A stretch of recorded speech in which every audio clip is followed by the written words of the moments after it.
বাংলা একটা কথা বলে না যে পাগলের সুখ মনে মনে, আমাদের হচ্ছে এরকম পাগলের সুখ মনে মনে।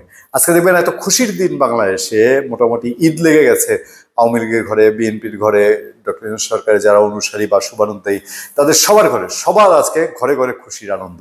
এবং এই খুশির আনন্দ দুই দলের কাছে দুই রকম হলেও সবাই আত্মসন্তুষ্টিতে ভুগছে, যার যার পারপাস সার্ভ হয়ে গেছে। আগের রাত থেকে শুরু হয়েছে। আমি 14 ফেব্রুয়ারি 2025 কথা বলছি। ভ্যালেন্টাইন ডে তো বলা যাবে না, ভ্যালেন্টাইন ডে আবার নিষেধ, মানে অলিখিত নিষেধ আছে আর কি, ভ্যালেন্টাইন ডে বলা যাবে না, যদিও আমার ভ্যালেন্টাইন ডে পালনের কোনো ইচ্ছা নেই। পয়লা বৈশাখ, আচ্ছা পয়লা বৈশাখ তো নাকি হিন্দু সংস্কৃতি কেউ কেউ বলে, এটার মধ্যেও না বাধা দেয়। আবার স্বৈরাচার দিবস, এটা শুনলে কারো কারো একটু অ্যালার্জি আছে। আবার আজকে আরো কি কি জানো, কি গিফট গিভিং ডেট এরকম আছে, মানে আজকে দিবসময়। আবার রাতে মহিমান্বিত রাত, লাইলাতুল বরাতের, শবে বরাতের রাত। যাই হোক, এখন এই দিনে আমেরিকা একখানা মিটিং হয়েছে। আমেরিকার মিটিং এর আগে বাংলাদেশ ভিত্তিক একটা কাণ্ড ঘটেছে। ডক্টর ইউনূসের সাথে আমেরিকান ধনকুবের ডোনাল্ড ট্রাম্পের খুব কাছের মানুষ ইলন মাস্ক ফোনে কথা বলেছেন, এবং ফোনে কথা বলেছেন মানেই সারা।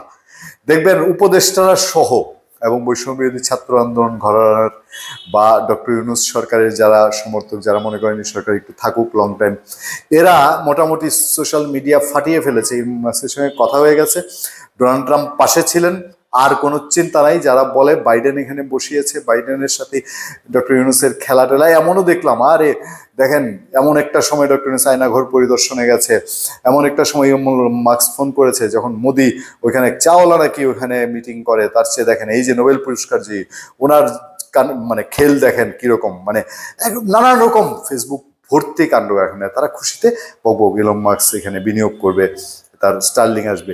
একবার ভাবে না, ইলন মাস্ক কি এমনি এমনিই ব্যবসায়ী? সে বাংলাদেশে বিনিয়োগ করবে হুদাই হুদাই, আর বাংলাদেশে যারা ব্যবসা করতে চাবে, লাভ হইলে লাভের লাভ গ্রামীণ ব্যাংক, গ্রামীণ ফোনের নাকি, এই টাইপেরই তো কারো না কারো। কিন্তু বাঙালির লাভটা কি? বাংলা ইন্টারনেট ব্যবহারের দাম কোন পর্যায়ে যাবে, কতটুকু কমবে, কি কি সুবিধা হবে, এইটা কেউ খাটায় দেখে নাই। ইলন মাস্ক ডোনাল্ড ট্রাম্পের কাছের, সে যেহেতু ফোনে কথা বলেছে, কাজ সারা। ট্রাম্প আর এই ডক্টর ইউনূস সরকারকে কোনো ডিস্টার্ব করবে না, এরকম একটা ব্যাপার স্যাপার, তাই তো?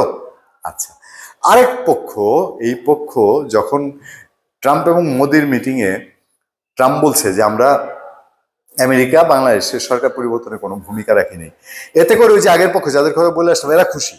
আর এই পক্ষ, বিরোধী পক্ষ, যদি বলি যে অনেকটা আওয়ামী লীগ ঘরানার বা বর্তমান সরকার বিরোধী অংশ, তাদের মধ্যে হইলো আচ্ছা এটা বলছে কিন্তু তো বলছে বাংলাদেশের বিষয়ে আমি মোদিজি, মানে প্রধানমন্ত্রী নরেন্দ্র মোদীর হাতে তুলে দিয়েছি, আর যায় কোথায়?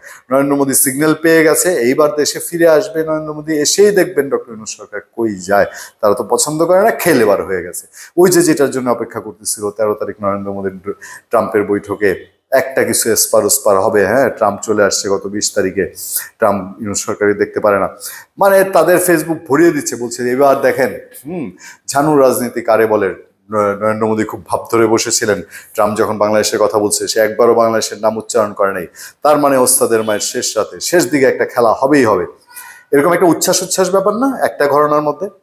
যাবেন কই আপনি? দুই ঘরের ধরেন মোদী ট্রাম্পের মধ্যে বাংলাদেশ নিয়ে বেচা কেনা হয়ে গেল, কেমনে হইলো?